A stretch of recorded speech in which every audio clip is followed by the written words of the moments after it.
Hi, everybody. Um, Welcome. I'm glad that you're here. I'd like, I know that everybody's really been busy this season, so thank you for being a part of the Basecamp community. I know everybody's schedules are really full, so it means a lot that you chose to spend your time with us today. My name is Jess. I'm the program manager for Basecamp's Career Collective. If you're new to Basecamp, we're out the outdoor industry's largest jobs and networking community. And everything that we do is rooted in helping people build meaningful, sustainable careers in this space. I want to take a couple of minutes to just talk about, in case you're not sure, what kinds of things that Basecamp's up to and ways that you can join in the community. We do have a Basecamp Facebook group. Honestly, it's the only reason I don't delete Facebook is because I don't want to miss out that amazing page where people share jobs, ask questions, and support each other in real time. It's super cool. We also have a newsletter with jobs, resources, and upcoming events. There's a paid version and a free version. It comes out every Wednesday. This year, we're also hosting some in-person events in Portland, Denver, and Minneapolis. So if you're craving some face-to-face connections, those are coming up. And then also, we have the Career Collective. One of the things we do is offer monthly workshops like this one that you signed up for today, but you can also book a session one-on-one with a career coach that specializes in the outdoor industry, a mentor, or an outdoor industry expert, which is super cool, which was what Brian is. Um, Couple of other things that I want to share. Um, all of those things that we just talked about are designed to support you wherever you are in your career. So whether you're just starting out, maybe you're a student looking to graduate soon, or like you're mid-career looking to make a change, maybe you're even an executive. I think Basecamp has something for everybody. Couple of quick housekeeping notes. I think that these calls are way more interesting and feel much more connected if everybody is on camera. I don't want this to feel like work where somebody's like, makes you be on camera, but honestly, seeing everybody's faces and stuff like that, I think helps build community. So I want to encourage you, although it's not required, encourage you to come off camera. Um, that being said, this call is being recorded. I'm going to make sure I send out an email to everybody afterwards with a copy of the recording, a copy of Brian's beautiful deck that he's created for this call today, along with other resources and notes and things like that. So if you need to step away because somebody's knocking on the door, or your kids, or the dog, or maybe you need a drink, the bathroom, rest assured, you will not catastrophically miss anything because you'll be getting the recordings of everything. During the call, I will manage the chat, and if there's, something pressing that you throw in there, like questions and stuff like that, I'll be sure to ask Brian on your behalf if it feels aligned. And then I encourage you to use the chat to encourage one another or drop personal notes of your own. Um, all right. So, with all that out of the way, I am so excited to introduce Brian. He has spent over 20 years as an international mountain guide and program director, leading expeditions across the world. He's climbed and guided on all seven summits, worked in more than 70 countries, and has guided the Grand Teton over 300 times. You guys, he's a total badass. He is a longtime outdoor educator and he's taught more than 3,000 students through avalanche safety courses and worked across all disciplines of mountain guiding. After decades in the field, Brian transitioned into coaching and leadership development, bringing his expertise in risk management, staff leadership, and business ops into his work as a certified executive coach and team leadership consultant. He advises on outdoor program management, team leadership, business ops, sustainable growth, and public land environments. Brian calls Bend, Oregon home, and we're super grateful to have him here today and part of the Career Collective. With that, Brian, it's all you. I'm gonna put my mute on and let you take it away. All right. Thank you so much, Jess. Great to have everyone. There's been a few tweaks to that bio, but the most important one I'll point out is I realize I look like a therapist on the screen. Hopefully a really good therapist. So yeah, obviously transitioning from the outdoors, and working more in a corporate office these days. So hopefully the sweater and glasses don't derail some of my stories. First and foremost, um, yeah, thanks for joining. Thanks for being receptive. Thanks so much for the leadership and operations at Basecamp. Obviously, Jess, Ali, and Jenna. Beyond grateful to have some time with everyone and folks that'll see the recording. Really excited to share a lot of my background and really how it ties into the work that I do and how all of that evolved over the years. Ultimately, everything that I'm going to touch on and speak about today comes from personal experience, right? So Jess touched on some of the highlights in my guide chapter. Many of the stories and anecdotes truly stem directly from those years. And this is really me holding the mirror up to myself and saying, what conversations do I wish I would have had with someone, a mentor, a friend, a professional over the years? Where can I now help as a coach and mentor and financial professional? And yeah, I truly hope, we have 90 minutes, but I truly hope that this virtual call is a little more interesting than most. With that said, right, as we labeled this, financial planning for very variable conditions, you say the word finance, financial advising, financial planning. There's a lot of preconceived notions, and correct me if I'm wrong, but it conjures up a lot of emotions, right? And that can be good, that can be bad. I recognize that this space is very emotional, it's very personal, right? And ultimately, it's vulnerable. It's something where we all know finances and money touch all parts of our lives, but rarely is it a conversation when we're with friends or family, colleagues, etc. And I'll say this, but I grew up hearing from my mom, your fastest path to freedom is chores. And this is whether this is number 37 on the 1 through 10 of life chores, or maybe it's number 2 on the 1 through 10 of life chores. Financial planning and financial organization and financial literacy. Um, the faster you tackle this, the better it'll be, whether it's next month, next year, 30 years from now. So again, thanks for being receptive, being curious. As Jess mentioned, being present. Please use the group chat as needed. We'll have a couple of breaks for some Q&A. But ultimately, my goal today is to really provoke some inner dialogue, right? This is really to say, hey, where am I at today? Where am I trying to get to as an industry or as a individual? I hope the information and the values I'm presenting resonate with everyone on this call on multiple levels. This is, topically, it's financial literacy. Again, this is a conversation I wish I would have had many years ago. I'd be surprised if a lot of folks out there aren't already working with a professional in this space or maybe have an access or resource to a CPA or tax accountant, business specialist, financial planner, whether that's through family or work. But I try to come at this with a little bit different view. Um, and try to obviously use my language as a mountain professional and just make this digestible. So before we continue, just confirming, right? I'm here first and foremost as a resource to the Basecamp community.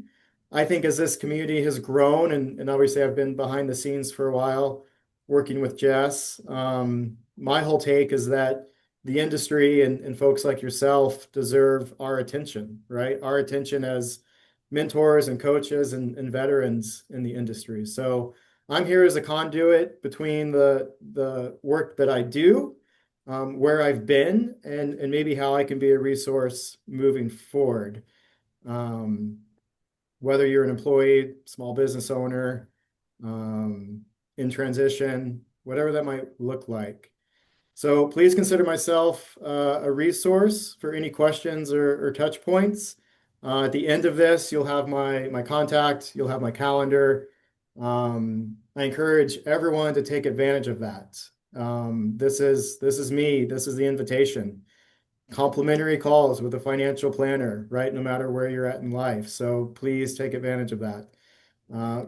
My driving mission, not only with um, opportunities like this, but in the work that I do, it's, I'll say it, right? I'll be transparent. This is not to get in front of people because of money or fees or advisory fees. It's really to get in front of people with character, right? And character and values and folks that are driving to better themselves and ultimately be the guiding voice and partner that most folks may not have access to.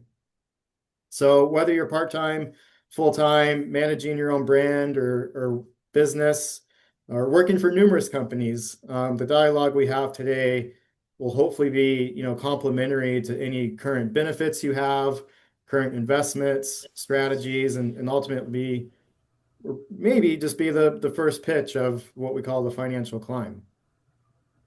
So with that said, hop into the group chat. If you're not able to do an emoji, maybe text. We'd love just to hear, where you're coming from, favorite mode of outdoor travel, whether that's running with the dog, meeting friends at a coffee shop, rock climbing, mountaineering, etc. And again, questions that come up, we have a couple of breaks for Q&A. So getting into, just touched on some of this. I'm never great at this. My wife is a corporate event planner and hires a lot of keynotes, whether that's Brene Brown or Bill Gates, whoever it might be. And we met, we were a Tinder success story. And I'll never forget when we met, she had recently hired a client of mine that had climbed Everest as a keynote speaker, and I just had to laugh because once I saw his presentation, I was like, you didn't really speak about all the help and resource that he had. It was very much a look at me, look at me. But with all that said, I do want to acknowledge, right, as Jess mentioned, there's a lot behind this therapist look. Um, 20 plus years as a full-time mountain guide, right? Went the path of the AMGA certification, wore all the hats from guide to manager, director, business owner. As my wife says, I hung up the Himalayan down suit for the corporate suit. And thankfully, as a parent now, I'm not experiencing the near misses and injuries that were starting to add up. So multiple summits across the globe on the famed seven summits, right? Multiple laps on the seven summits, thousands of avalanche students. Yeah, 300 plus climbs and ski descents on the Grand Teton. 13 seasons as a heli ski guide, working for many different operators. So yeah, I recognize the need for planning and risk management, obviously at the highest levels in the realm of mountaineering, but obviously in the financial landscape. A little bit of background. I I did a through hike 4 days out of high school on the Appalachian Trail. That was the catalyst to all of this. I met some folks that worked for Outward Bound in Knowles, and that was where I was introduced to outdoor education. I had no idea that existed. Quickly after completing my through hike, I went home and ordered the Knowles catalog and was flipping through and quickly um, enrolled in a 40-day Alaska mountaineering Knowles course when I was 19. Quickly after that, moved to Jackson, Wyoming at the age of 19, started looking into AVI classes, wilderness first aid classes, took my first AMGA course, and it happened that the owner of Jacksonville Mountain Guides was my instructor. Hence, working at Jacksonville Mountain Guides as my first job as a guide. So again, a lot of this comes from, for me as a NOLS student, did a little bit of NOLS instruction. So this is all, very much educational based. My goal with all of this, again, different kind of financial conversation, right? This is one that's deeply tied to the outdoor industry, the mountain guide lifestyle, those that might work for the Forest Service, whitewater rafting companies, or, even we say outdoor industry, right? You could be a social media manager at the North Face or working in marketing for Arc'teryx, et cetera. But I hope all of this resonates with positions across the industry. I do want to draw attention for those that have maybe never worked with a financial planner or financial advisor. There's a lot of similarities, right, to outdoor travel. We work with clients in a very similar way of like, hey, where are we going? Where are you headed? How do we get there? What are the risks? What are the hazards? And ultimately, I won't say this multiple times, but if you take anything away from this call, um, an indecision, right? An indecision is a decision to stand still. And I say that, and I think maybe later in the deck, the mentality of maybe later can often become the maybe never, right? So an indecision is a decision to stand still. This was crucial as a mountain guide. If we weren't moving, right, nothing was happening. We weren't progressing up the mountain. We weren't progressing down the mountain. We were just limiting ourselves to hazard and injury. So hopefully that resonates. I love using all the similarities and anecdotes. We as financial planners, and this correlates a lot. I assume a lot of folks have maybe taken an avalanche course or might be familiar with avalanche safety, or even just general mountain travel. It's the exact same framework, right? So like any progression into the mountains, I'd advise you to take similar steps into your own financial terrain, right? What does this look like? You plan, right? You prepare, you go out there, you learn some hard lessons sometimes, you learn what not to bring next time, you learn maybe what you forgot at home, and then you're often debriefing, whether that's with yourself or someone else. So financial planners take the same approach. Looks very similar to the avalanche safety, right? What we call like the decision-making framework. This is how I work with a lot of my clients, right? It's usually asking for goals and dreams and then getting down to the data, right? What are some of the hard numbers, monthly expenses, what's sitting in the checking account, and then just assessing, right? How do we build a plan? I ask all my clients to think about how often we choose partners in life, right? So for me, it was always partners that I was guiding with, colleagues at work, clients that I would go into the mountains with, professional partnerships, life partners, right? Spouse, husband, wife, growing families, etc. So the planning process, it's a blend of all of those relationships. The reason I love the work that I do is I get to have these conversations with all my clients, right? We're talking personal, professional, financial. We're talking, what goals are we working towards? What dreams do people have? What are some of the pain points that are keeping them up at night? So again, I just want to make sure people, hopefully this is digestible, right? It shouldn't feel overwhelming or unattainable. Getting into really the bullet points we're gonna go through on this slide deck, right? So preparation and process. As professionals and recreationalists, you're fully aware of the process we bring to the mountains, right? It's a very familiar toolkit and checklist. What I ask from you is to recognize, where are you limiting yourself, right? Or maybe what are you missing? What are you not thinking about or not planning for, right? Do you fully comprehend the risks of not having savings? Are you willing to make the changes to maybe better your current situation, right?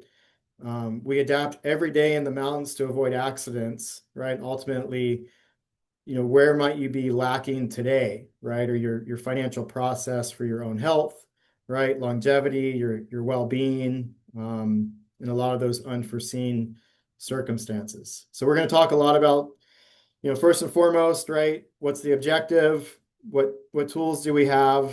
How do we build an ERP for ourselves? What conditions exist? And then ultimately, how do we adapt? So knowing our objective, right? This very similar to moving through the mountains, right? So we often ask as a financial planner, hey, what's your time horizon, right? How old are you? Do you have a partner? Do you have a family? Again, what goals do you have? What are you thinking about every day? Are you following someone else's advice? Are you staying true to who you are and what you want to accomplish, right? So what's holding you back? Again, I mentioned like what are some things keeping you up at night, and what are some steps that you can make for forward progress? And ultimately, are you existing in the reality of today and tomorrow, or simply hoping that nothing serious happens or nothing goes sideways, right? And finally, where are you least prepared in your current financial terrain? So as we get into our tools, right, and knowing what we have, right, doing a gear check, right? So what are we bringing? What are we leaving behind? Without a gear check, we can't leave the trailhead. It may seem small, but everything else that follows hinges on a proper gear check, right? I would have never left the Jackson Hole Mountain Guides office or the Alpenglow Expeditions office and head out to the trailhead if I hadn't done a proper gear check, not only of what was in my pack, but what was in my client's pack, right? So we talk a lot about the non-negotiables when we go into the mountains. I'm sure most people have, whether it's trail running, mountain biking, skiing, climbing, we know we have those non-negotiables, right? The first aid kit, the headlamp, extra layers, food, water, etc. On the financial planning side, right, there's a lot of non-negotiables as well. Now, some of these we legally have to have, right? Society has said it's rare for someone to be able to self-insure, right? So we talk a lot about implementing health insurance, implementing car insurance, right? Home insurance or renter's insurance, making sure that we're protecting and we're passing off that risk to someone else if we can't personally afford larger expenses in that realm. So really thinking about, if you're working in the outdoors, and you have any sort of debt or assets, or you need protection, right? Do you have a plan for this? That gets us in more into life insurance, disability insurance. Maybe as a business, you need to be thinking about liability and exposure, right? Do you have assets separated, right? Are you operating in the gray? Or is there a delineation? Is there a line drawn between the black and white of business operations, business assets, business expenses, and personal? I know a lot of folks that might be, especially in the guide world, might be working for a large institution. They're W-2, and then maybe they're doing some side work as a 1099, and there's some muddiness there, right? And ultimately, when people get hurt in the outdoors, there are headlines, right? Lawsuits, liability, etc. So I think, liability, exposure is something everyone should be thinking about, whether you're an employee, an employer, self-employed, etc. As seasonal employees, right?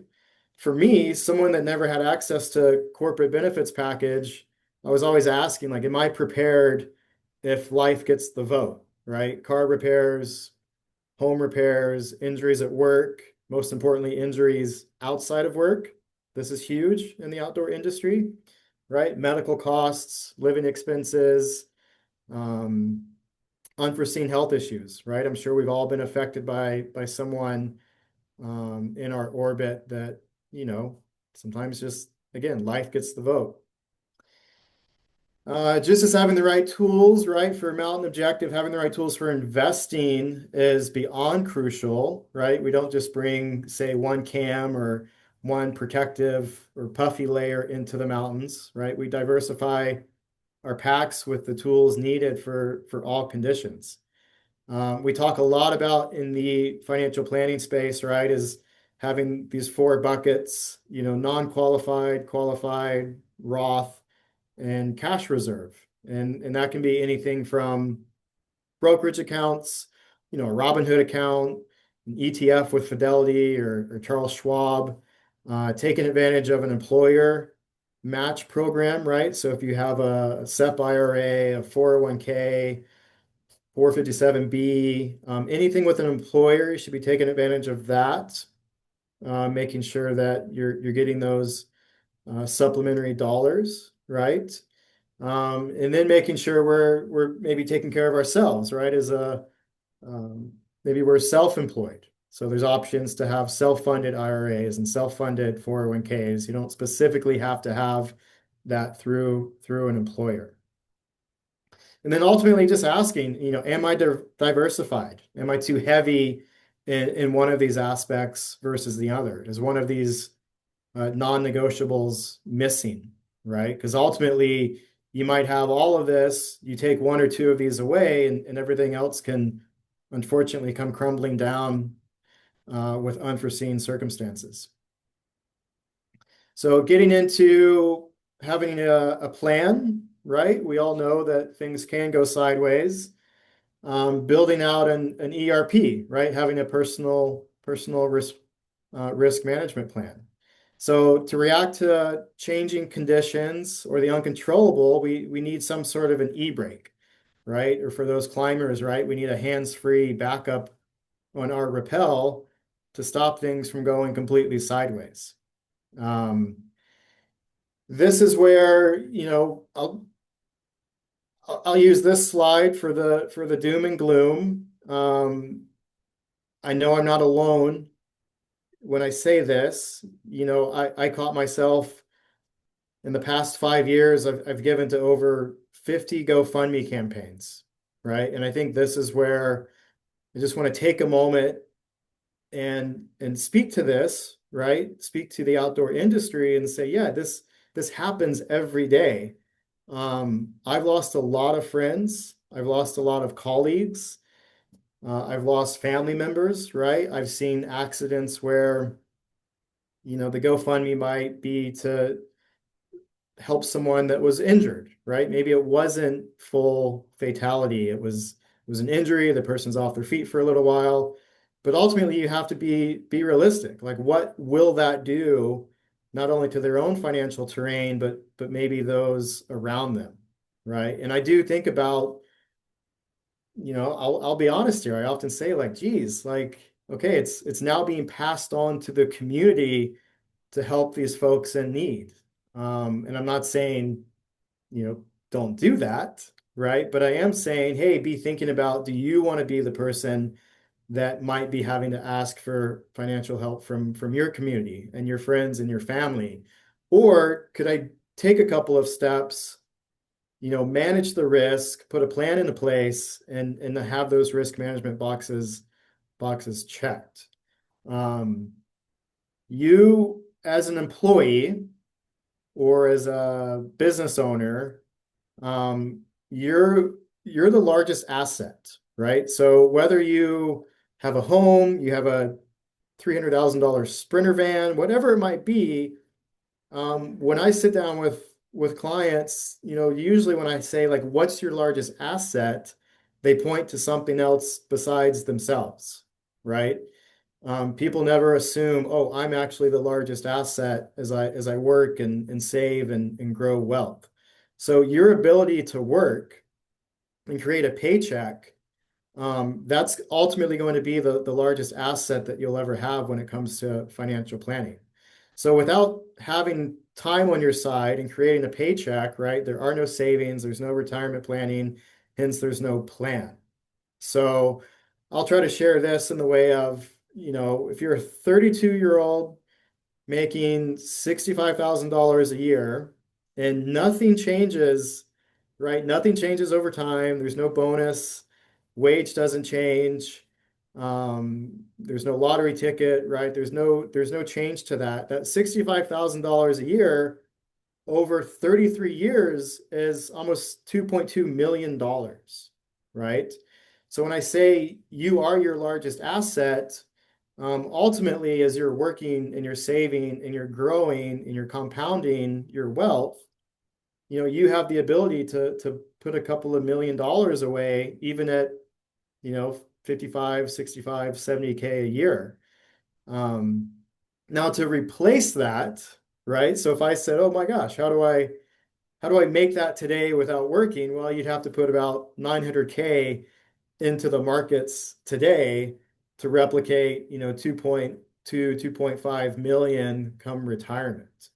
So my question is always, would you be willing to protect that asset being you, right? So be thinking about, having some sort of emergency response plan for yourself, right? This could be income protection, insurance, etc. All right. Getting into some of these natural life cycles. Um, I'm a huge weather geek, right? For many years, I'd have 7 websites open every morning, checking weather over coffee. Um, so we're always asking, right? How am I managing my cash flow? Do I have multiple streams of income? Am I being tax efficient with income today, right? Am I planning on being tax efficient with dollars in the future? Are you planning for the off season, right? As a seasonal employee? Are you planning for time away from work? Are you planning for, paying bills when the season ebbs and flows, right? Maybe when you're not working or taking vacation, or unfortunately, if you're injured, right? Or worse. I ask a lot of not only in the financial planning space, but like coaching clients, for guides, for example, how much are you spending on equipment each year, right? How much money is going towards tools that have to be used at work? It's rare that folks have expenses covered for tools and gear and equipment or stipends, right, that go towards these what we call tools of the trade. Um, one story I tell is when I started teaching avalanche courses, I was easily drawn into, oh, I can bounce around and I can teach 12, 15, 20 courses a year, everything from Seattle to Haley, Idaho to Jackson to Cresta Butte. And a few years into that, I started asking all of the money I was spending in between, was that being covered? Could I justify bouncing around, right? Can I justify going from one business to another, just to maybe pick up one paycheck or maybe pick up 2 or 3 ski clients? So really asking yourself, what position are you in? Does it make sense to be bouncing around? Does it make sense to sort of follow the clientele or follow the seasonal cycle of the outdoor industry? Or, take advantage of opportunities of maybe kicking a client or kicking a student over to a business for a referral or a commission structure, right? So always looking into, are there opportunities to maximize my dollars, right? Um, so be thinking about, again, what are your monthly expenses? What do your shoulder seasons look like? Are you going to have points in time where you're not working? We see headlines every day with companies, letting go, could be 50 staff, 100 staff, or 1,000 staff, right? We know it happens every day. So if you're not thinking about that, or you're thinking about it but ignoring it, right? What are some things that you could put into place to offset? And then really be thinking a lot of questions that I see people just hold their arms up. I ask, like, what's going to happen in the future, right? Are there some expenses or burdens you're going to be taking on, but you're not thinking about today, right? Whether that's maybe you own a home and you've got renovations, or you've got aging parents, or maybe you have a loved one with some a chronic illness, or long-term injury, etc. So really be asking, what is my big picture, right? What are the life cycles that are happening today, and what are the life cycles that will be happening tomorrow? All right. Expounding on the, avalanche class snow layers correlation here. Um, I mentioned being a bit of a weather geek, right? So as financial planners or mountain travelers, right, we examine and obsess over whether it's snowpack or the accounts we're invested in or the terrain we're traveling as a mountaineer. So we should be obsessing over what is our financial terrain, right? Which layers are strong, which layers are weak, right? Do we have an upside down snowpack? A lot of people simply have investments in the market, maybe a Robinhood account, a Coinbase account, speculative investments with no strategy or hedge, right? So to make sure we're not jeopardizing tomorrow's dollars today, we need to have a plan in place and make sure that all the effort and savings we put forth won't be taxed and penalized if we suddenly have to pull dollars out of retirement accounts or brokerage accounts, or unfortunately sell an asset at the wrong time. Um, so there's many more tools and options that need to be used and practiced before putting everything towards a single strategy or a single account, right? Diversification is the key, right? It's truly the only way to hedge against all the other strategies out there. So we talk a lot about laying a really strong foundation of what's the controllable, what's the uncontrollable, right? Defensive financial planning versus offensive financial planning. This is, again, where I bring it up. If you're not able to self-insure for something catastrophic, right, pass that risk onto someone else, and then allow yourself to have some surplus to start investing and compounding, right, and saving and growing wealth. And then once you've sort of checked all those boxes, if there's still some surplus, then think about more of the speculative, the Coinbase, the Bitcoin, etc. Hey, Brian. Yes, Jess. I want to jump in here just with a thought also as you're going through this. I know a lot of guides and seasonal workers that have none of their money in a bank account and they just have a wild amount in Venmo or something like that because that's how they get paid. And so to maybe covering why maybe that would not be a great idea and that it's okay to put your money in the bank or, invest it or at least in a higher yield checking account. Also, I just want to call that out because some of Yeah. these, I mean, um, some of these ideas are really sophisticated for folks that maybe like literally have a box of cash under their bed or a bunch of money in their Venmo account. I know some of you guys are feeling that. Yeah, I love that. And I love you addressing that and bringing that, because you know, I've been there. I'm still often there. I think about coming off of a heli ski season, and I've got 5 grand in gratuities sitting in my Venmo. Um, or we have money, like literally there's a lot of folks in hospitality, right, that have a lot of cash or truly money under the mattress. So the one thing I'll throw out there, and it doesn't have to, we don't have to get too deep into it, but if we just say on average, if we take inflation into consideration, right, most, even a lot of high yield savings accounts are barely keeping up with inflation, right? So if I'm going to stuff some money into a checking, stuff some money into just a basic savings account, maybe a high yield savings account.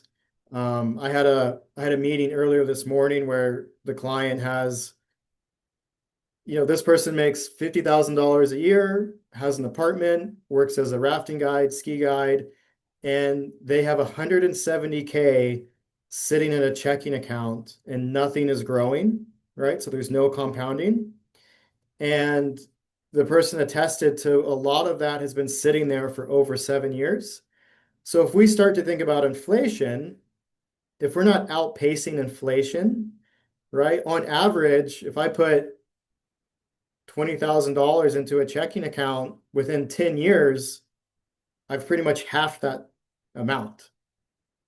So it's really important to be moving these dollars around and giving every dollar a job description. And it doesn't have to be, I'm a big advocate of, whether it's a credit union or it doesn't have to be the big, massive, the JP Morgans, the Morgan Stanleys, the UBSs, right? But just find ways to make sure you're not going backwards on those dollars. Is that helpful? All right, keep it rolling. So we want to talk briefly on, a lot of folks have maybe heard this. This was something that I would constantly be telling myself every day in the mountains, right? You never want to be the headline. So the mountains never tell us when we made the right decision, right? We only got true feedback when we had a near miss or a close call or something worse. So I want to, just throw it out there, right? Like, do you have the experience and background to plan and execute a multi-day hut tour, right? Do you have the experience, to run a Himalayan expedition, right? These were all the things I was constantly asking myself, right? Did I feel comfortable landing on a 4,000-foot ski run in Alaska that I'd never skied before? And I've got 4 clients that I met, 2 days prior. So you want to be asking yourself, right, where are you getting your information? What is your resource, right? Who are your trusted partners, teammates, colleagues? Could be a logistics operator, local liaison, right? Local beta source for, whether I'm running a Kilimanjaro trip or a backpacking trip in Slovenia. I was always asking, where am I getting my information and do I trust it, right? So sort of to your question, Jess, was, am I just guessing? Am I speculating? Am I being emotional? Am I, hoarding dollars because I don't trust a specific system? So I always ask, right? Like, what is your financial terrain? What is it based on? Do you have the data sets to really be making the decisions of why you're heading into that terrain or staying in that terrain? And again, I wish I would have had these conversations, 20 years ago, 10 years ago, 5 years ago, right? I'm constantly asking folks in my office, hey, what do you think about this idea or this strategy? So only when our confidence and our competence are fairly equal should we be traveling alone, right? We never want to, we never made a move on Everest with clients without considering every single variable, right? Every single variable and unknown. And and the outcome of that, despite most photos and most headlines, most of my summit days, we were up there alone, or maybe with a few other groups, because we had taken into account what other folks were doing, maybe what the trend was, or what the weather forecast was going to do, or what other people were thinking about, but not solidifying, right? You never really want to play follow the leader, right? I think about there was the lightning incident on the Grand Teton years and years and years ago. And the case study was obvious. Like everyone that was interviewed, blatantly said, well, we saw the headlamps above us and they were moving up. And then those folks were saying, we saw the headlamps below us and they were moving up. And you had two groups of people pushing it higher and higher onto the mountain where it was obvious the weather was changing and it was just a total, case of human factors, right? So, we want to be asking, do I have the data and the knowledge to be acting on my own, or maybe do I need a professional set of eyes on my tactics, right? My strategy. Right, moving along, and then we'll get into some Q&A. So this is something again that I was always asking myself in the mountains and still ask myself in the mountains, right? I was I had my young nephew on the Grand Teton last fall. He was 16. I'm in my mid 40s. And I kept asking, here's a family member. We didn't do like multiple days of training. Is this going to be a just in time or just in case scenario, right? So we all understand emergency protocols in practice, but how often are we truly dealing with an emergency, whether that's in life, in the mountains, personally, professionally? Have we stress tested our procedures and communication, right? We talked a lot about in the heli ski industry, it's so safety focused, right? Do we have the ELT switch, available? What do we have packed in the ship for emergencies? Big Himalaya trips. Every camp was stocked with different sizes of first aid kits and oxygen, etc. We couldn't just depend on, oh, well, we have stuff at camp two. We can't have that at camp four within minutes, right? So you're having to think about the big picture and worst case. So for most of us as mountain guides, right, we traveled around the mountains hoping that nothing was going to go wrong that day, right? Knowing that we couldn't fully be prepared for everything, nor our clients. Clients belaying us, rappelling, right? Watching clients put batteries in to their beacon at the trailhead, or 2 days into a climbing trip and watching your client pull the retail tags off of their new puffy jacket, right? You just knew that everyone involved is not fully prepared to maybe what we're endeavoring into.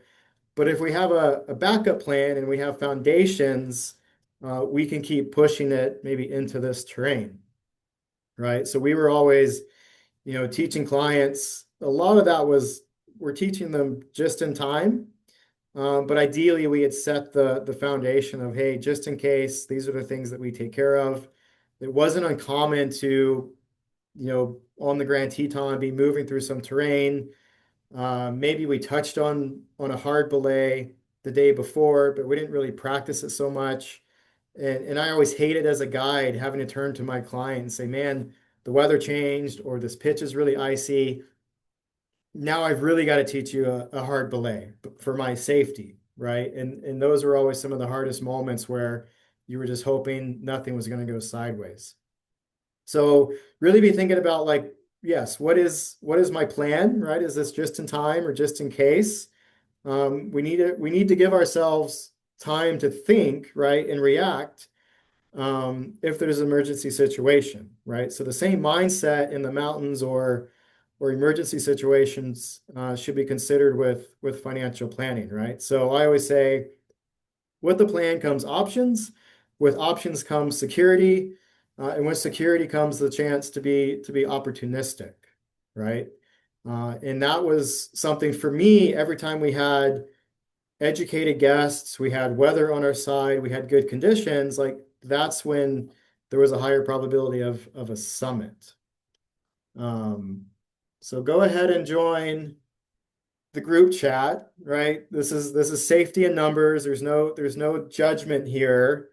Feel free to throw in an emoji or you can text. Like, what is your gut feeling with your current financial terrain? Am I operating cash under the mattress just in time?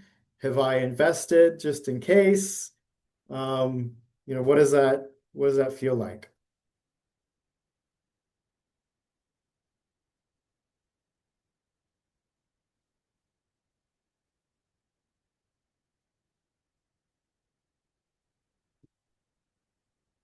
And Jess, if we're doing good on time, let's add it here for a couple of minutes of questions. And then I'm going to step into, I've got a few more slides, specifically for more tangible outcomes. I think we probably do have some questions. I see Jeanette shared a tornado for her emoji or for their emoji. I love it. Um, we Fair enough. have lots of crossed fingers, some suns too. But That's yeah, we good. just had a lot of content. So if you want to go to the chat with any questions you guys have for Brian, or if you feel comfortable, you could come off mute and share it personally with us, we would love to hear. Yeah, if I were to have to share an emoji personally right now, I'd probably put the blender in there. I've got a 2-year old. My wife and I were new to Southern California. I know that was the other tweak I meant to mention in the my bio, right? We're about a year into living in Southern California and cobbling together all those things from, whether it's the car mechanic or the vet or the date or the preschool. Um, so I know for me, I hope despite the content, people recognize like we've all have our own struggles. And I think for me, if I had the blender emoji, I'd throw that up there. Yeah, that makes sense. Like big life changes. Also, the weather has been wild, at least in Colorado. We've had horrible snow or not snow conditions for a while. Here, we've got a note from Sebastian. In the case of people working outside their home country or in different countries, what would you recommend as a financial institution or platform that allows saving and investing with flexibility around the world? What would be your take on saving different currencies? And how would you frame a financial strategy for somebody going through the uncertainties of a migratory process? Okay. A few thoughts here. I'll try to touch on those bullet points. So as we progress and we're more of a virtual world these days and have been for many years, there are a lot of institutions that have more favorable, whether it's fees or accounts or ability to move money between, institutions. And I say that in the realm of when I was doing a lot of work as an expedition guide, whether it was things like I think the name has changed. It used to be, I think it's just now like WeWire, or used to be. There's a few platforms that you can move money around without fees. I'm a big proponent of NerdWallet, and you might find, or I might be able to find an article in there where it talks a lot about some of the more virtual banking institutions, whether it's like SoFi, Capital One. You're not locked into some of the larger brick and mortar institutions, and they are more favorable in fees because they don't have the overhead of all the brick and mortar infrastructure that they're balancing. So one recommendation there is looking for a path for non-brick and mortar institution. That's where they're going to be more favorable in your court, because it can get expensive if you have money in different accounts in different countries. There are ways to set up international funds as far as this is a checking, savings, high yield savings, international brokerage, moving money between, say, European markets, US markets, et cetera. It would really come down to like how many transactions are we looking at on a monthly or quarterly or annually basis. Um, and I have a lot of clients that, let's say they have a social security number in the US, but everything else is happening outside the US.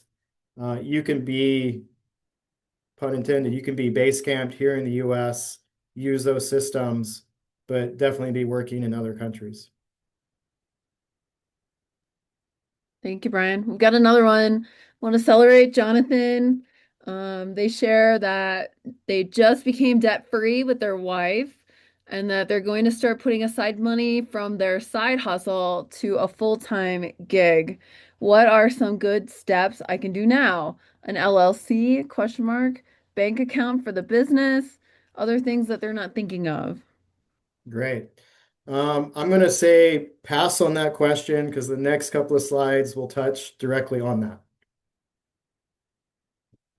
Yeah. All right, we got another one. Adam Sanders as a single member LLC working as a photographer and filmmaker in the outdoor industry, whom unfortunately just tore their ACL. See, I feel like that's what we've been talking about, Brian. Um, which I'm sorry, Adam, that is a bummer. Which is greatly impacting my work. What programs would you recommend to look into for financial assistance? unfortunately not signed up for WA Cares, self-employed workers comp, and I believe since I'm self-employed, I'm not eligible for unemployment. They're from Washington. That's tough. Okay. But this is a great question, Adam, that you shared with us. I'm sorry about your ACL, but I feel like this is at the heart of what we're talking about. So thank you for your example. Yeah. Yeah, it's, again, this is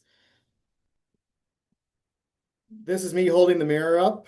Um, I went through a lot of this, and I'll try to get to some of the more specifics to answer, but I went through this multiple times where I had injuries outside of work, right? And I know I'm not alone where I know plenty of people that have hobbled back to their job maybe on the day after an injury, right? I went the process of like everything was legitimate, got hurt outside work, had to take on some personal debt. Also had injuries where I was injured at work, right? And thankfully had workers' compensation, but nothing beyond that, which unfortunately a lot of businesses can't provide, right? There's no health benefits, life or disability benefits. There are programs out there for managing debt. The, you know, I will say for compliance reasons, I'm not going to throw a bunch of stuff out there on this call. Um, Happy to do a one-on-one call of certain institutions and certain strategies because I don't want, a massive audience thinking, oh, there's one strategy out there. But yeah, there are cases where folks that are hurt, maybe outside of work, self-employed, 1099. It is unfortunate, right? There's thousands, if not hundreds of thousands of people in this country um, dealing with this every day of every week, especially in the outdoor industry. If you're using your body for work. But yeah, happy to chat a little bit further on that. What you don't want to do is get 3, 6, 12 months down the road taking on everything yourself.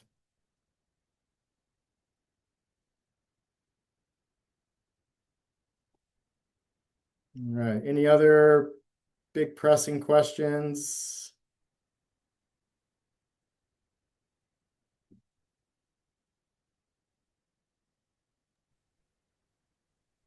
There's no more questions in the chat, but Adam does say thank you.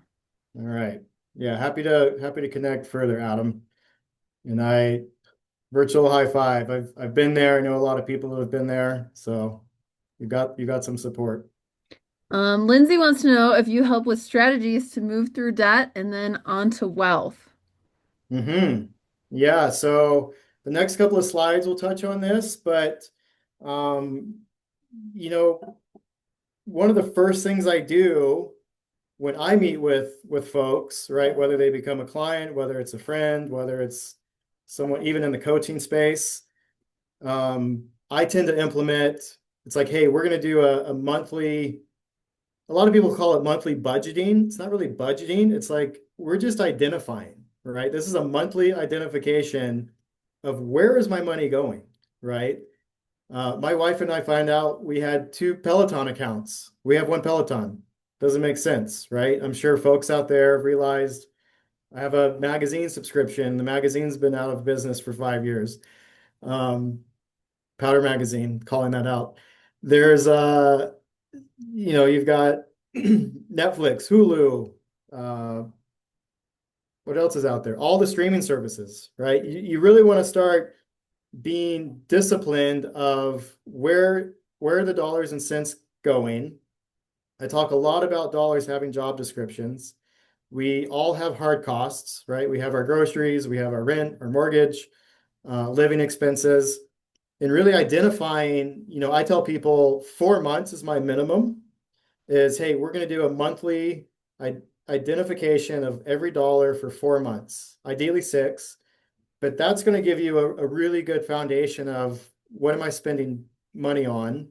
Then, then how do I budget, right? And this isn't, turning the heat off and fasting for 3 days a week. This is no, like let me live my life and go to happy hour and buy my coffee and but really find ways to say, okay, let me identify where my spending habits are. Can I tweak that? And then ultimately, what we have to do is recognize what is the true surplus, right? And then once we have a surplus, we can start investing and taking advantage of compounding. I use the example of realtors.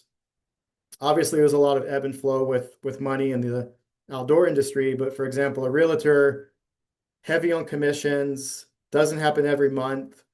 I have folks that set annual goals, right, for their contributions for investing and saving. One month it might be zero, one month it might be a lump sum. So there are ways to tailor going from budgeting to saving to investing, and it happens faster than one thinks if you're diligent upfront.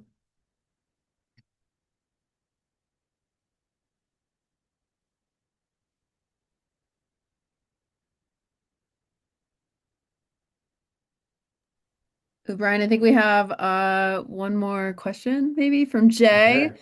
I'm a seasonal worker turning 26 this year and will have to get my own health insurance. I'm looking for a job that will give me health insurance, but if I don't find one, where's a good place to start? And I think a lot of people have that on their mind, or there's probably some folks who have a W-2 job now but are looking to become independent or something like that, and that's a really big question. Yeah. So first and foremost, just so everyone knows, again, safety in numbers. For the past 8 months or more, I have not had a single call where health insurance didn't come up, right? I recognize that this is affecting everyone that I know, everyone that I work with. It's a cost that that I definitely skated around for many years as a guide and sort of just took the gamble of I'm in the mountains most days. It's probably going to be workers' comp because if I do get hurt, more than likely it's going to be at work. That is not the strategy anyone should take. I hated carrying that weight on my shoulders every day of I really hope today's not the day for what I say, like the wrong rolled ankle on the wrong day. Now, with that said, there are ways to find the best plan for the best time in your life based on age, health, hazards you're exposed to, right? So I work with a lot of clientele that are young and healthy. The benefit of that is if we can find ways to get a high deductible plan and then offset some expenses into an HSA or FSA, we're not locking ourselves into spending more than we need to for health insurance. And we're a bit of a Swiss Army knife model, but we're utilizing, an HSA to save those dollars, grow those dollars, use them in the future. If you're fairly young and healthy and you might go to urgent care twice a year, there are ideas and strategies. You don't need to be locked into to all generalized market healthcare options that, gold plan, silver, bronze are going to have you spending more than you need. Um, Fairly broad answer there, but I do know that you got to take into account everything that again could happen, right? Whether it may or may not be on your radar, hazards you might be exposed to, line of work, etc. And then how do you hedge against, worst case scenario?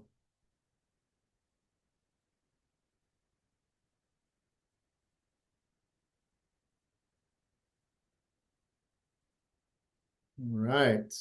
The last thing, Brian, in here is Evan wants to know how you manage tracking spending habits when moving seasonally job every 6 to 9 months.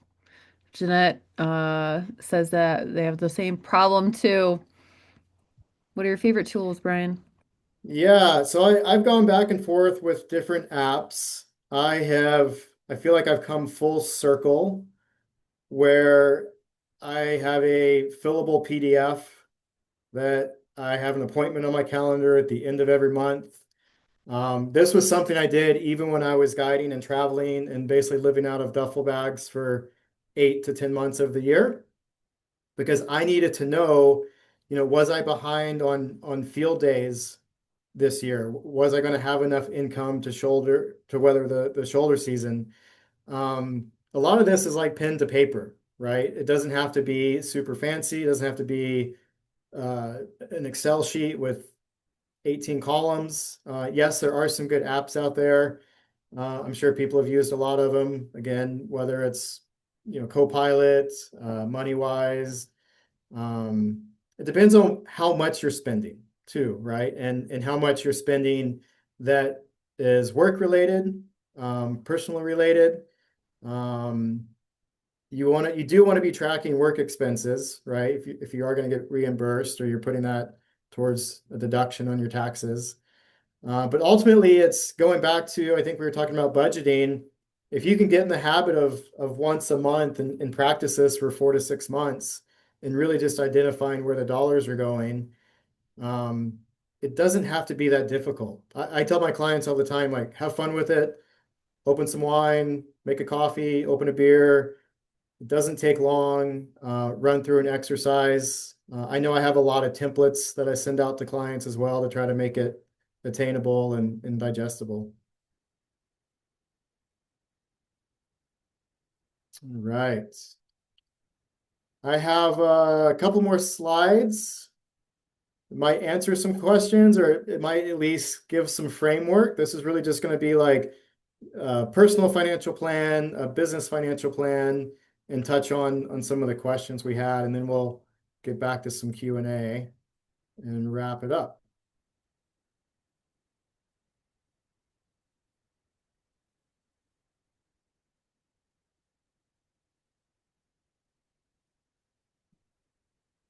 Okay. So hopefully this will help. This is a pretty good outline. Doesn't really matter where you're coming from today, what work you might be in. For me, this is a foundation of planning with most of my clientele. This was something that was instilled into me for many years. I don't even know if I mentioned, I had a climbing client who was a financial advisor, and he had been on me for about 10 or 12 years. So every time we got together, not that I was his client, I was always picking his brain of like, what do I need to do at the bare minimum? So this is sort of my bare minimum, like, again, sort of Swiss Army knife approach. This is a sample of a few strategies that everyone should consider. These are all well known, not difficult to follow. But as I mentioned, it might take some time and effort. So be patient with yourself, but be diligent. And if you follow these practices, just like planning for a mountain objective, you'll start to build some muscle memory. And again, like each step doesn't have to happen all at once, right? But ultimately, if you can get some of this to autopilot in the near future and stay consistent and disciplined, you'll be pleasantly surprised at the outcome, right? So we talk a lot about, you may have heard, Dave Ramsey or the snowball method. I think this is a little touches on some emotions of I'll pay down the easy debt first, right? So the first thing you have to do is um, you just got to tackle the hard debt, right? So if you do have a credit card, high interest rate, we've got to go after that first and foremost. We've got to obliterate, get that off the table. That's going to be what we call cash drag on everything else. So paying down via the avalanche cycle for any high interest rate debt. This doesn't necessarily mean like student loans, but any high yield interest rate that you're dealing with. Let's take care of that first and foremost. Start building up an emergency fund. This doesn't have to happen overnight either. When we say, 3 to 6 months of monthly hard costs, this can be going into a high yield savings account or a Roth account, something where the dollars are still quite liquid. And just starting to set yourselves up for the unknown, right? Injury, home costs, vehicle repairs, whatever it might be, making sure that we're putting dollars away. And then really once that's at stasis, right, you got 3 to 6 months worth of monthly expenses that's compounding, may not be much, but a little. Then we recognize, okay, what's surplus beyond that? Then we get into more monthly contributions into brokerage or long-term vehicles. A lot of folks may have heard like the 50-30-20. It's quickly gone out the door. Um, Cost of living it's insane, right? It doesn't matter where you live, how much you make. Pretty much everyone on my team across the country within the ecosystem of financial planners, it's at least 60% of income is going towards living, hard costs. So we want to identify, can we do 20% into savings each month?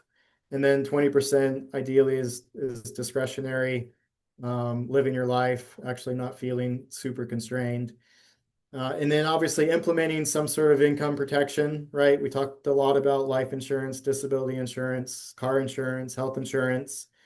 Um, Everything can go quickly backwards and put yourself in a position of digging out of debt, for many years to come. So, look into it, think about it, consider a small cost each month, a couple of coffees a month, um, a burrito, right? It doesn't have to be a lot, but you can put in some risk management and income protection to prevent some catastrophic debt. Talked a lot about employer contributions. This is huge. I had a call yesterday where the client's been at an outdoor brand for 12 years, loves the security, does a lot of freelance work on the side to supplement that work. And she has known about the 401k, but has never contributed. So that was what, 12 years of not taking advantage of dollars coming from the employer. And this was one of the higher uh, percentages I've seen where this employee only needed to do 4%, excuse me, 5% from her paycheck to get a 4% match, right? Sometimes you might have to do 6 to get 3 or 10 to get 2, right? It's usually not tilted in the employer's favor. So be aware if you're working somewhere, even if it's short term, right? Take advantage of the employer match. Then again, with surplus, think about opening a brokerage account if you don't already have one, making sure we're getting some compounding happening with the market. And then if you have the ability to start putting dollars away towards your own retirement outside of a 401k or IRA, building your own retirement hedge against the employer retirement. Then we get into business planning, right? So thinking about if you're starting an LLC, if you've started an LLC, when does that become an S corp? A lot of folks, if you're getting over 70 to 80K in revenue a year, it might be worth thinking about an S corp. You want to start this as soon as you can, right? You want to be able to have a legitimate business, be thinking about everything that provides, right? Liability protection. And then the next thing you want to do is start a business account, right? That could be business checking, business savings, business credit card. The more you can separate this from personal finances, the better. I'm working with a heli ski company currently, and the owner inherited probably 10 years worth of really horrible books. And our main goal with this operator is to basically build some clean books for the next 3 to 5 years, right? So the sooner you can do this, separate everything. I know for me, for my business, like my financial planning practice and my coaching practice, I have 2 business credit cards. One's Contour Coaching. That goes to my tax accountant. I literally just give him the login. I'm like, every single penny on that credit card this year was a business expense, right? So I'm not blending my personal debit card, my personal credit card. I'm making sure everything's split. If you do own a business, right, this is something I see a lot when we're doing business planning is folks are not paying themselves. Now, I understand where it gets quite muddy, but eventually, if you want to take advantage of this business and its assets and its appreciation and maybe collateralize the business for a loan, banks are going to ask, have you paid yourself, right? If you're not paying yourself, it's a huge detriment. It takes many more years to sort of play catch up to that. For an S corp, right, or an LLC, you need to be paying yourself a reasonable wage to maintain distributions. So find a way to, whether it's 5%, 10%, 20% each month, pull money from the business, pay yourself directly, and make it legitimate.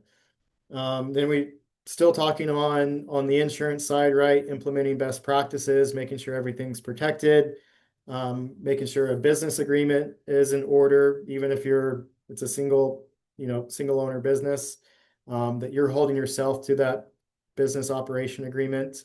I have a lot of folks where friends went into business together, and now we're at the point where we're having to provide key employee insurance, right? Because if you're dependent on someone within that business and that person doesn't come home one day, like, are you ready or are you willing or do you even want to be in business with maybe their partner, their spouse, their family, the state, whatever it might be? You want to be protecting yourself in the business, making sure there's a plan in place. Um, Talked a little bit about, yeah, following strict systems of keeping things separated as clean as possible. And then again, sit down with the tax specialist, right? Make sure that you're fully aware of, the calendar of reporting, restrictions, deductions, being able to take advantage of having an LLC or S corp and how to offset that. As a guide, I was writing everything off: socks, toothpaste, because I was using a lot of that at work, right? So you want to find ways to maximize deductions, minimize the taxes you're paying. And then the final strategy here touches on some of the questions we had earlier, right? So we talk a lot about building habits. Um, I'm a huge advocate of this. I think a lot of folks on this call, this resonates with, right? Anytime we're thinking about goals, dreams, the vision board, right? Writing this stuff down, right? So as we know, every great thing in life usually follows hard work and effort. And as I said at the beginning, thanks to my mother, right? Chores were my fastest path to freedom.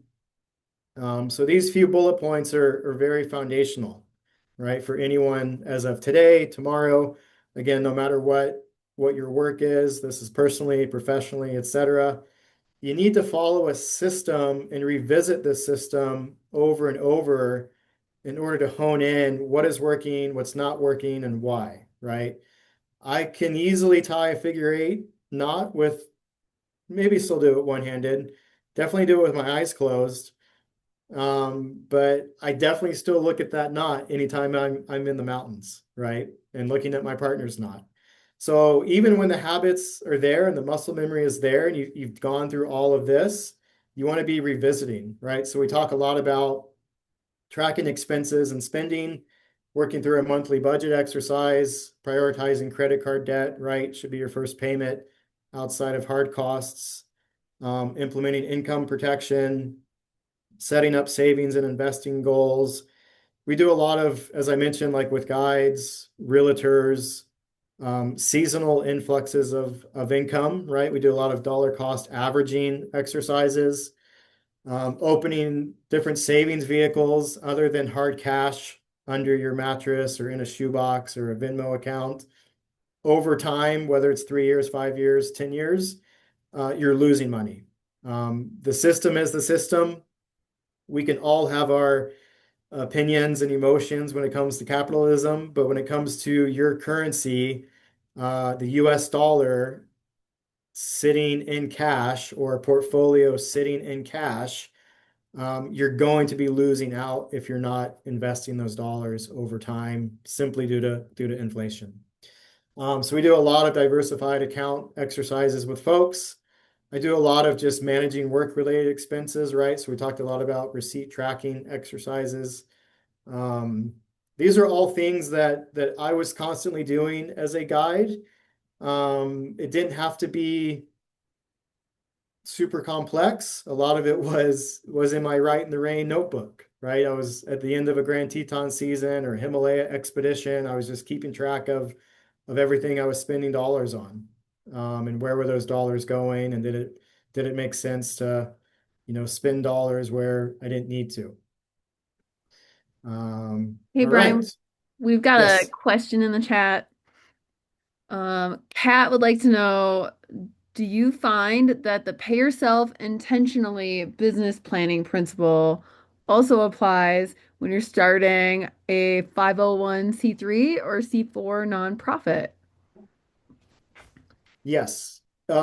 It may not make sense or may not be super viable at first. And that's why I say it doesn't have to be like maxing out what we call reasonable wage.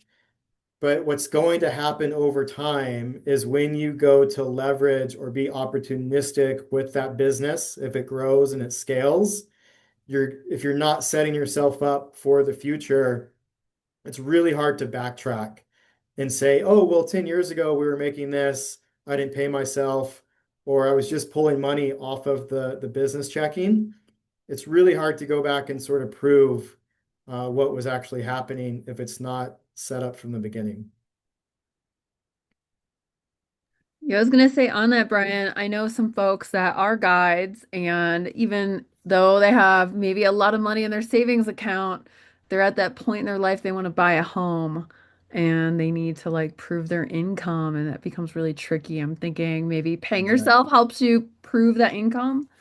Yeah, so case in point, we had a call on Monday with a couple. They had an amazing business going for, geez, it's like between the lineage, like 42-year-old business. But the current couple has not been paying themselves for about 16 years. They're currently trying to buy a home. It's very difficult, right? Because they just have not been able to prove their income. So they're having to go to other sources for loans, which is unfortunate.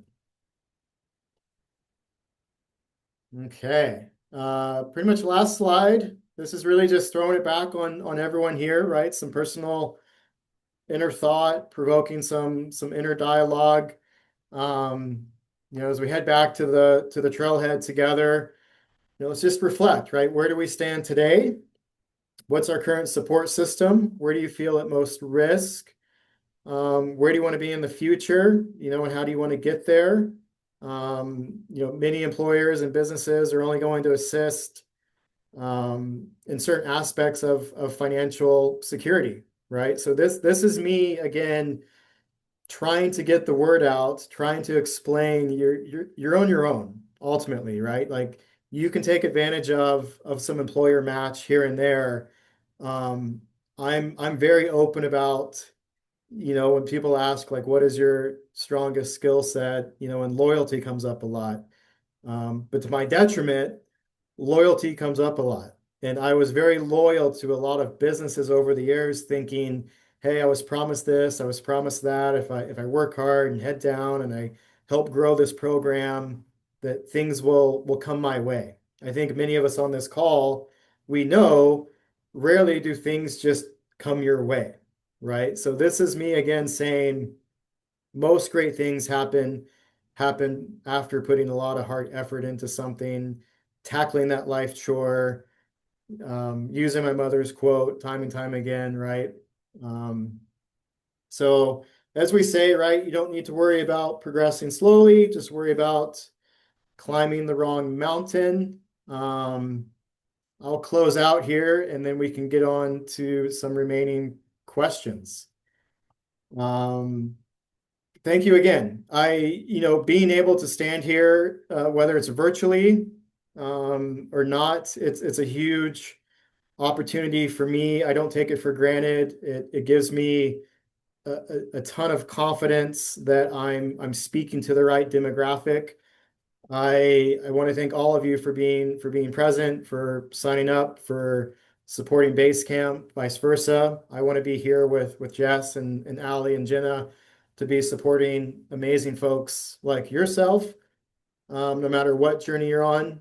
So thanks for being curious. Thank you for being honest, right? I think there's a lot of hard stories and situations out there, and I have sympathy for that. I've been there where I've been on my feet, right? I ultimately phased out of guiding because I was getting pretty beat up, right? And recognizing that there's not only a mental expiration date to a lot of work out there, there is a physical expiration date out there. So I know that, you as professionals, some of you spend every day outside taking care of others. This presentation and mindset are truly meant to be inner focused, right? The financial decisions you make today will fully affect the life decisions that you have in the future. Um, all the passion and information I've shared comes from walking my path, as mentioned, and I think it's very parallel to many paths that are out there. Again, a bit of a cautionary tale for many, coming from a mountain guide with a lot of cables and metal and plate and different parts of my body. And we all know the realities of the outdoor industry, right? I think, it's the community has had a number of losses recently. I lost three close friends in the mountains over the past 6 months. So it's not lost on me that that can be a drag, thinking about that, stressing about that, and just knowing the consequences that does come with some of the work that is out there. So if you even have 2% of curiosity or interest in meeting with someone like myself, please use me as a resource. As Jess mentioned, after this, you guys will have the recording. You'll have my calendar, you'll have my contact. Don't be embarrassed. Don't be afraid to ask for help or send questions my way. Just like I do in the mountains, right? Use the tools you have at your disposal. Ultimately, don't let the maybe later mindset become the maybe never. I think a lot of people assume, oh, I've got to see the summit in sight, right? Before I sit with the financial planner. I've got to have everything in place. Every conversation I have, it's truly just an open forum of, hey, where are you at today? How can I help you get to where you want to be tomorrow? And again, you guys will have the resource and information after this call. Um, yeah, Basecamp and I are here for you, and not only for you. Hopefully, if this was of value, right, please spread the word. We'd love to hear from your friends, your partners, your life partners, your colleagues. Happy to be a resource, no matter what trail or journey you're on. Um, and how I pretty much end every email, phone call, text, whatever. Jess has heard this all the time, right? Onwards together. We're in this together. So thank you. Aw, that was amazing, Brian. I think I think of myself as part of this audience. And I think that sometimes folks can think that a financial planner is something fancy people have, or it's like a rich people thing or something like that. But really, it's somebody who is just taking care of themselves. And so, like, everybody investing in this call today and being present to it, it's a really great first step if you're not already in the planning to like self-love and creating a beautiful future for yourself and taking good care of yourself. So I just want to congratulate everybody just for showing up today. It's a really big deal. Um, we had a couple of questions in the little chat on the side. If anybody wants to hang out, it is 6:28, depending on where you are. I'm in Colorado. But I know that Brian said he'd take a couple of questions. Um, the question Sebastian wanted to know, what interest rate would you say is enough to beat inflation? Like, what should people be looking for if they're not going to just let their money sit and just an account not earning anything? What's reasonable? Yeah, anything over three, right? So, what we know is average inflation's 3% each year. That's the unfortunate part when if you're putting dollars into a high yield savings account, you're tracking just ahead of that, right? So that's why I didn't get too deep into this, but the strategies and the what we call process of implementation with folks is to say, if we're delegating, we're giving the job description to dollars that are going to be spent under 12 months, within the next 12 months, that might be high yield savings, right? If we're putting dollars somewhere, whether it's saving for a home, vehicle, vacation, new set of skis, if those dollars are going to be spent beyond 12 months, we want to be more aggressive and get something beyond, 3.5, 4.5%, because you're at least that point you're tracking beyond inflation. And then obviously, if we're thinking about long term, right, we're going to position people. You want to position those dollars in portfolios where, yeah, you're getting as much as you can as possible and avoiding you hear this a lot. People sign up for a 401k. I use this as an example. I did this. Old 401k, it sat there. I didn't roll it over when I left the employer. It sat for 8 years. The custodian moved it to a very conservative balance portfolio. 40% of that was sitting in cash. I was losing money in that account for about 7 years. So you always want to be tracking inflation, goals for those dollars. What's the point of um, where I'm going to be spending those dollars. Well, I think that brings to mind the comment you said earlier of make sure your money has a job or a job Make sure description, everything has right? a job. Love that. I tell everyone I'm on my cattle dogs. It's like give them a job, give them a task, and let them go. That's how I try to treat my finances. Like everything needs its task, it needs its job. Doesn't matter if it's my coffee fund or saving up for my next espresso machine, whatever it might be. It's got to have a task. Amazing. Well, thank you everybody for joining. I'll be emailing all of you and those who didn't make it to the call tonight a recording of this call, Brian's slide deck, and any other resources that I can, um, so that you can watch it again, and a link to book an appointment with Brian or another coach at the Career Collective. Awesome. Thank you, everybody. Have a good night. All right, thank you, everyone.